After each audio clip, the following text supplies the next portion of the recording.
Ok, alors, après moult essais infructueux sur divers logiciels, je suis de retour sur mon bon vieux logiciel de capture vidéo qui est vraiment une merde infâme. Mais passons. Euh, J'avais envie de parler d'un sujet un peu éloigné de la musique. J'avais envie de parler, ce reflet est vraiment pourri. Passons. J'avais envie de parler de jugement de valeur. Parce que comme vous le constatez, je porte un kilt.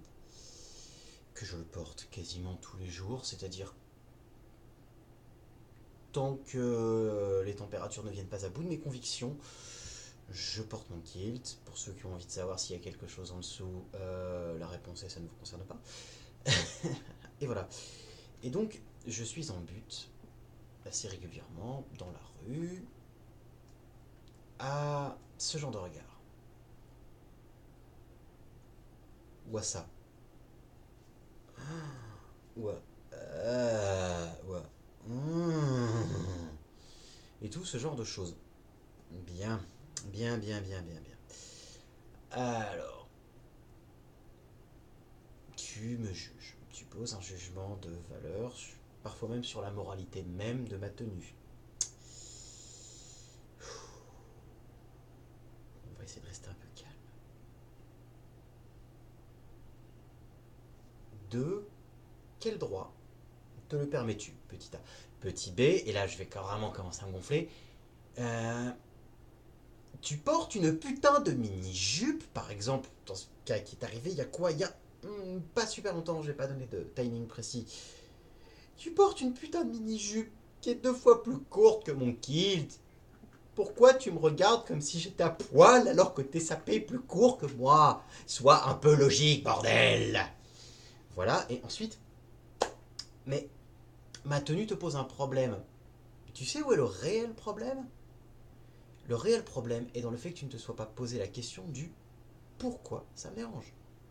Pose-toi cette question, trouve la réponse de pourquoi est-ce qu'un mec en kilt te pose un souci, et ensuite on en discute, et je gage que tu auras probablement avancé sur la voie de la sagesse. Cette petite intro en mode story time, c'est très pourri comme concept, je déteste ça, mais c'est pas grave, ça va valoir d'intro. Euh, Me sert donc à amener le sujet du jugement de valeur. Qu'est-ce qu'un jugement de valeur? C'est ce moment pas glorieux où quelque chose se passe et où tu lui donnes une valeur morale. Je vais rester zen. Ça va être dur. Très bien, très bien, très bien. Dans quel cas il est pertinent de juger moralement un événement se produisant devant toi? Aucun! Jamais, jamais, jamais, jamais, jamais. Ta putain de morale, on s'en fout, bordel. On s'en branle. Un événement se produit. Un événement se produit. On va essayer d'analyser le truc et de faire une espèce de grille de réaction, comme un algorithme. Un événement se produit devant toi. Petit a, cet événement te concerne. Bien, tu es concerné par l'événement, tu en es acteur d'une façon ou d'une autre, ou receveur. Cet événement ne te met pas en danger physique ou moral. Tu es globalement pas concerné. C'est un de tes cas de figure. On va commencer par l'autre cas de figure. Cet événement te met en danger physique ou mental. Danger physique. Ok. Pourquoi tu perds du temps à le juger moralement? C'est bon, le jugement il est fait par ton instinct de survie, je dois me barrer ou je dois mettre fin à cette situation. Agis! Soit tu te casses, soit tu te défends, réflexe, combat, fuite, putain c'est... on maîtrise ça depuis le néolithique. Sois pas con! Sois pas con! Tu te poseras la question de si ce qui s'est passé est bien ou mal après! Éventuellement! Mais avant tout, Scoop, avant d'être bien ou mal, petit A, c'était, et petit B, dangereux. Voilà. Ensuite, ce que tu vois, là, tout de suite, maintenant, t'en es pas acteur, t'es témoin de la scène, et ça te met en danger moral. Qu'est-ce qui se passe? Quelqu'un est en train de se faire agresser? Ça te remue? Ok. Quelqu'un est en train de se faire violer? Ça te remue? Ok. Perds pas de temps à juger! Interviens, bordel de queue! Tête de bite, bouge ton cul! Oui, tu vas prendre une raclée, très probablement. T'es probablement taillé comme moi, en V mais à l'envers. C'est-à-dire qu'au lieu d'être comme as, t'es comme as. Et alors? T'es un putain de panda, t'es gros, gras, lent comme moi? Oui. Ton arme, c'est le sarcasme. Bienvenue au club. Tu vas te prendre une rouste. Mais putain, interviens. Tu le sais. Tu sais que tu vas te prendre une rouste. Tout comme moi. Tu en prends la responsabilité. Tout simplement parce que voir cette personne se faire agresser t'est insoutenable. Alors tu y vas. Et à la limite, tu l'as fait façon Jamel debout. Cours! Fuis! Et prends les coups. Et voilà. Mais on s'en fout. Que tu juges ça bien ou mal. C'est pas le problème. Pour intervenir, interviens. Et voilà. Ensuite, ça te pose pas de problème. Ça ne te met pas en danger physique. Ce que tu vois ne te met pas en danger physique. C'est pas insoutenable. Ça te met pas en danger moral ou mental. En gros, qu'est-ce qui se passe? T'es en train de voir un truc qui te dérange, mais qui n'implique aucun danger pour qui que ce soit. Il ne s'agit donc pas d'une agression. Il ne s'agit pas d'une situation d'oppression. Il ne s'agit pas d'un Boeing qui tombe sur la gueule. Astuce, en cas de chute de corps et de déplacement suite à cette chute, rectiligne de ce corps. Ne courez pas tout droit, droite ou gauche. Choisissez pas tout droit. Hein? Prométhéeus, c'était pour toi. Donc en gros, tu es en train de regarder quelqu'un dans la rue et ce quelqu'un te dérange juste par une apparence, manifestement, parce que tu ne peux pas voir à l'intérieur de son crâne. Hein, tu ne lis pas les âmes. Alors, mon lapin, ça te pose un problème?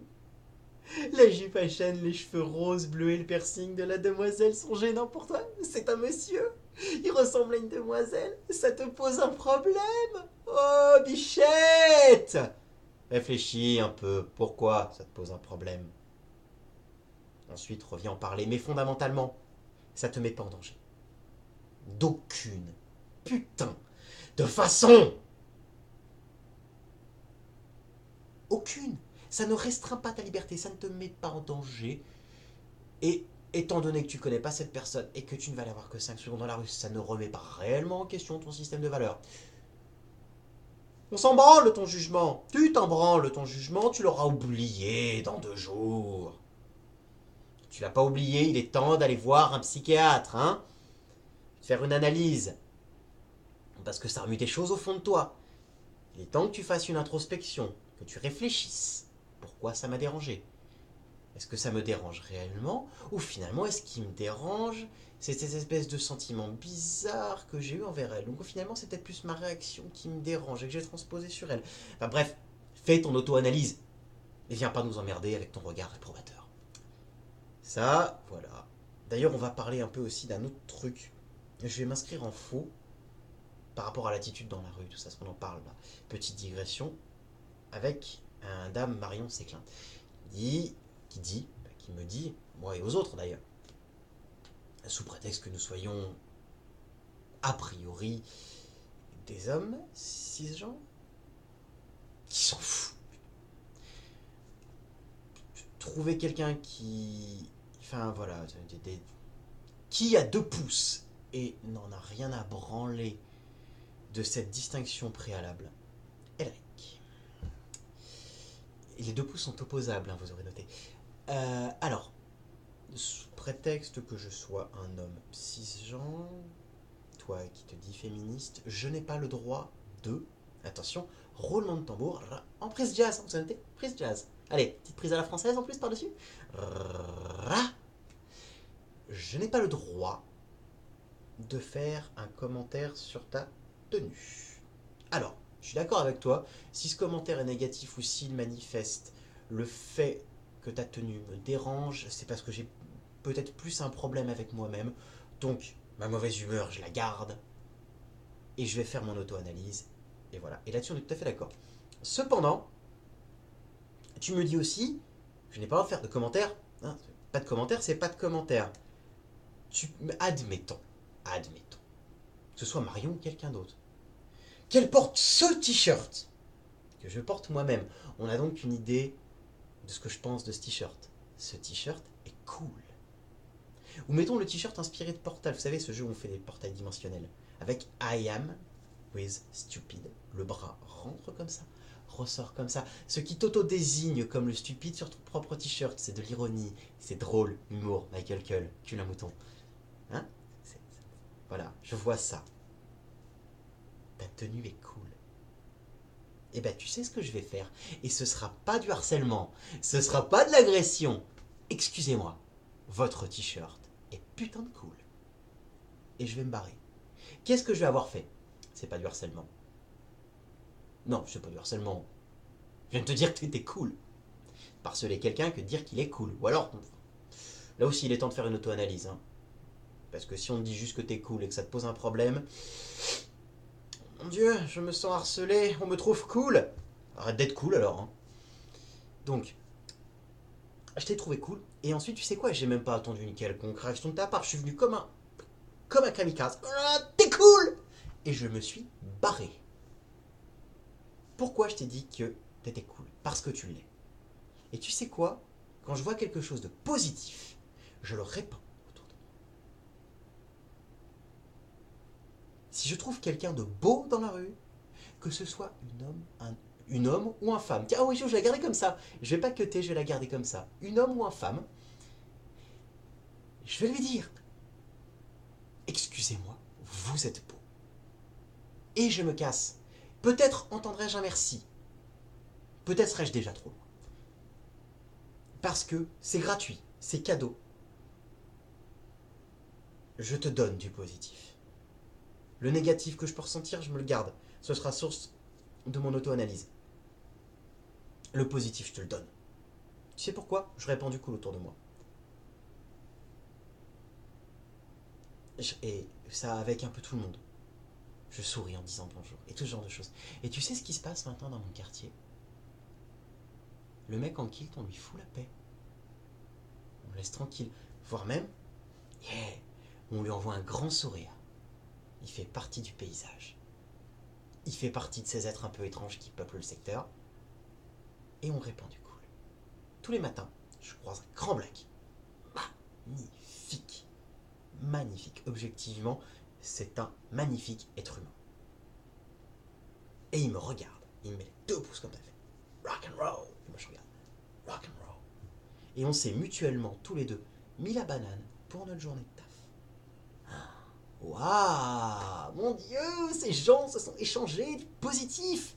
Fais ça, bordel. C'est pas du harcèlement. Spread the cool. Je vais faire mon Jean-Claude. Spread the cool. Transporte ça comme une espèce de grouverie perpétuelle autour de toi. Irradie le cool. Et tu verras, c'est contagieux. Autour de toi, les gens seront plus cool. Ok, ça c'était pour le chapitre perso. Maintenant, on arrive à un grand sujet polémique du moment, le burkini. Mon Dieu! Petit A, cette femme vous dérange-t-elle réellement? En gros, est-ce qu'elle est en train de vous chier sur les pompes? Non. Elle a, factuellement, une combinaison de plongée avec jupette et bonnet rasta intégré. Alors, la jupette, je pense qu'au niveau hydrodynamique, c'est moyen. Clairement, voilà. Par contre, il y a un truc qui est une idée de génie dans ce vêtement. Le bonnet rasta intégré. Vous avez vu ma tignasse? Quand je mets une combinaison de plongée, c'est juste l'horreur. Ça fait mal. Et tous ceux qui ont eu des cheveux longs et qui ont porté une combinaison de plongée, que ce soit une intégrale, hein, j'entends vraiment la vraie, hein, avec juste l'emplacement pour le masque, hein, celle-là, là. Vous en souvenez. Ça fait putain de mal à la tignasse. Et je la couperai pas, ma tignasse, et j'arrêterai pas la plongée pour autant. Et vous savez quoi? Je vais lui cramper son burkini. Je vais lui prendre. En taille panda. Hein, parce que je suis un peu fatos. Je vais virer la jupette. Encore que, petit côté tutu, c'est rigolo. Pourquoi pas? Je vais même la garder. Oui, je vais peut-être même la garder. Et son putain de bonnet Rasta, je vais le prendre. Franchement, la combinaison de plongée avec le bonnet Rasta intégré. Tu peux enfin être Rasta et avoir une combi en néoprène. T'es pas obligé de te geler les couilles en short. Ou le vagin. Tu es à l'abri du froid. Tu peux, par exemple, mettons, tu fais du bateau. Tu dois faire ta carène. C'est un exercice qu'on fait tous quand on fait du bateau. On descend dans le port, l'eau est dégueulasse. Et on doit gratter la coque sous l'eau. Ah, vous la voyez l'utilité de la combi intégrale avec le bonnet Rasta? Ah, moi je la vois tout de suite, hein. Parce qu'avoir les cheveux qui sentent l'huile de vidange et le fioul pendant 15 jours après, ça ne m'intéresse pas. Quoi, je vais lui prendre. Donc fondamentalement, sa tenue vous pose tel un problème? En vrai, si on n'avait pas monté tous en épingle, vous l'auriez même pas remarqué. Euh, ou alors ça vous aurait fait marrer, vous aurez fait un peu foutu de sa gueule, puis voilà. Bien, très bien. Ça tombe bien parce que votre avis, en fait, elle en a rien à carrer. Hein. Elle le porte pour elle. Clairement, les vêtements qu'on porte, c'est pour nous. Ensuite, est-ce que ça lui pose un problème? Alors, si elle manifeste ce problème, oui, vous pouvez intervenir. Elle ne manifeste pas, elle n'out pas de syndrome oppressif quant à sa tenue. Alors vous qui venez commenter sa tenue en face d'elle et qui venez lui dire qu'il faut qu'elle s'en libère et tout ça, vous êtes pas un peu en train de l'opprimer là, vite fait? Ah ouais, c'est moche, hein. Voilà. D'ailleurs, de cette façon globale, parce qu'on dit ouais, machin, mais la burqa et tout, t'es pour la burqa. Bah, si c'est une décision libre, volontaire, et pas imposée, prise par la personne, je vois pas pourquoi je serais contre. Après, si cette personne vient me voir, en tant que je suis féministe, je suis militant, hein, je suis un militant comme vous, hein. Elle vient me voir avec sa burqa. Elle me dit voilà, faut que je la tombe. Faut que je la tombe. C'est une prison de tissu. Je. J'ai beau essayer de faire du troll. Oui, je suis en string et j'ai pas de soutif en dessous. Et. Mais il faut que je la tombe. Putain, j'en ai marre. Je peux pas me l'imposer. C'est pas moi, c'est pas ma vie. Ok. Je vais t'aider. Je vais t'aider. Mais. Si tu ne transmets rien de tout ça, si t'as pas envie d'en être libéré, si tu te sens pas opprimé, je vais pas perdre d'énergie. Je vais pas lutter contre toi pour lutter contre ton oppression. Parce que tu vas me renvoyer l'énergie que j'envoie pour te libérer. Tu te sentiras 2 fois plus opprimé. Enfin non, tu te sentiras simplement opprimé par le mec qui veut te libérer. On perd de l'énergie tous les deux. Ça ne sert à rien. Je vais plutôt utiliser cette énergie pour agir en synergie avec quelqu'un qui se sent opprimé et qui veut être libéré. C'est comme si en informatique, je venais installer un Linux sur ton PC sans ton autorisation. C'est totalement contre tous les principes du libre. Et ben voilà, c'est contre les principes de la lutte contre l'oppression d'opprimer quelqu'un en voulant le libérer de force. On ne libère pas les gens de force. Libérer quelqu'un de force, c'est l'emprisonner. On ne libère que quelqu'un qui veut être libéré et qui appelle à l'aide. C'est pas à moi de faire le premier pas dans ton chemin vers ta liberté individuelle. Tu dois le faire. Et une fois que tu as fait ce premier pas, on est légitime à t'aider à faire le second. Mais le premier, il faut que tu le fasses seul. Clairement. Clairement. Et pour ce qui est du jugement de valeur aussi, puisqu'on est sur la tenue et tout ça, euh, tu vois hein, dans la rue, hein, voyons dans la rue, une trans, peu importe, on s'en fout d'ailleurs, que ce soit un ou une, qui fait sa transmigration, transmutation, c'est quoi merde? Merde, j'ai plus le mot. Transmutation, c'est joli. Ça fait un peu alchimique. J'aime bien, parce que j'ai connu des trans qui avaient un côté très, très ésotérique. J'aime bien transmutation. Il me plaît ce mot. Mais c'est pas, je sais que c'est pas ça. Transition, je crois que c'est le beau. Transmutation est plus joli. je veux utiliser la transmutation, j'aime l'alchimie, c'est beau. Et qui donc a effectué plus ou moins sa transmutation. Est-ce transphobe de lui poser la question de quelle a été l'opération, comment ça s'est passé, quel a été le prix militaire, bref, de poser les questions techniques. Non, c'est juste de la curiosité. C'est comme c'est comme demander à quelqu'un qui a des grandes modifications corporelles, genre des putains d'écarteurs, chez qui il a été, qui est-ce que tu me conseilles pour. C'est pas transphobe de poser des questions techniques, c'est juste de la curiosité médicale et on a le droit d'être curieux médicalement. Clairement, transformer un vagin en pénis me pose d'un point de vue médical énormément de questions. Et j'aimerais que quelqu'un qui ait reçu cette opération, je dis pas subi parce que on la subit pas puisqu'on l'a choisi, hein. On peut pas subir ce qu'on a choisi. Qui a reçu cette opération me parle de la technique de ça. Parce que le reste, pourquoi elle l'a fait, je m'en fous. Euh, Comment ça se fait, ça m'intéresse. Pourquoi tu l'as fait, je m'en bats les couilles. Est-ce que t'es un homme, une femme, je m'en branle totalement. Ça n'avait pas d'intérêt avant, ça n'en a pas plus après. Et le fait que tu sois passé de l'un à l'autre, je m'en fous. Ça n'a aucun intérêt. Ta pensée a de l'intérêt. Ta pensée a de l'intérêt. Ton genre, je m'en branle. Bon. Voilà, ensuite, parlons donc de cette amie. Enfin, amie. Je dis amie parce que voilà, c'est un terme un peu générique. C'est cette personne, zoophile, qu'il a balancé sur un certain réseau social dont j'ai oublié le nom, de Twitter, je crois, et qui s'est pris des remorques de merde sur la gueule. Mais, nom de Dieu, avant qu'elle en parle, vous ne le saviez pas, et ça ne vous avait fait aucun mal. Ok, ça commence par ça, hein. Ça ne vous a fait aucun mal avant de le savoir. On peut en déduire que son action a un impact somme toute assez limité. Bien, maintenant que vous le savez, posons la question de la maltraitance animale. Ça peut être la première des questions à poser. Il s'agit d'un chien, donc d'un carnassier. Euh,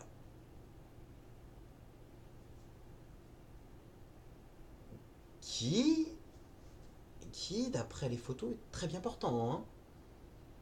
Qui plus est, sa maîtresse ne porte pas de marque, de croc ou autre, ce qui signifie que le chien ne l'a probablement pas mordu. Partons de l'hypothèse que le chien ne l'a pas mordu. Il n'a de fait pas protesté. Il a apprécié, ce chien a apprécié de se faire faire une pipe par une humaine.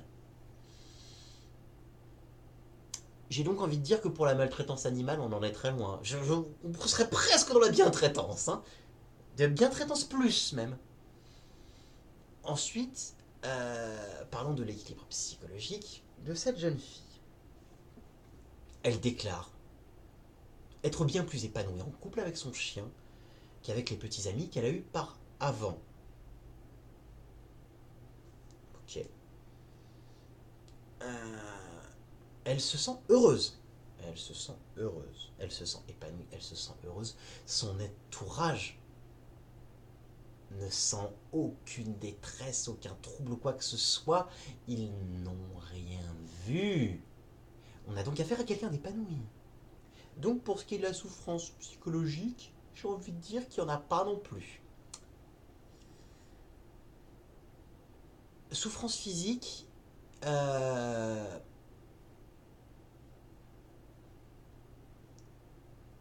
il semblerait qu'au début ça a été un peu compliqué, mais que depuis le chien a appris à aller plus doucement qu'avec une femelle chien.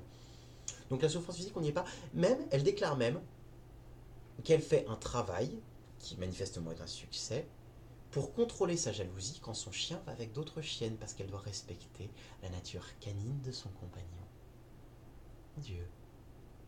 Elle est même en train de faire un travail sur la jalousie et de se débarrasser de cette pulsion mortifère.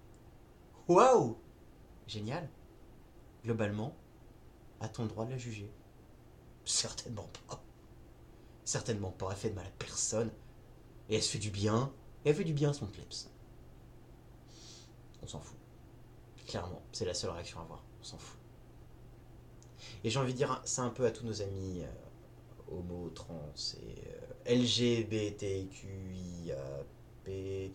salade, tomate, oignon, phobe du monde. Ces gens sont-ils en train de vous blesser?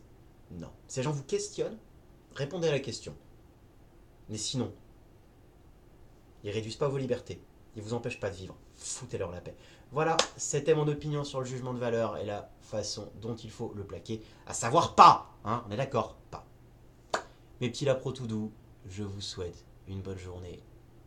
Soyez heureux, soyez vivants, soyez vous-même.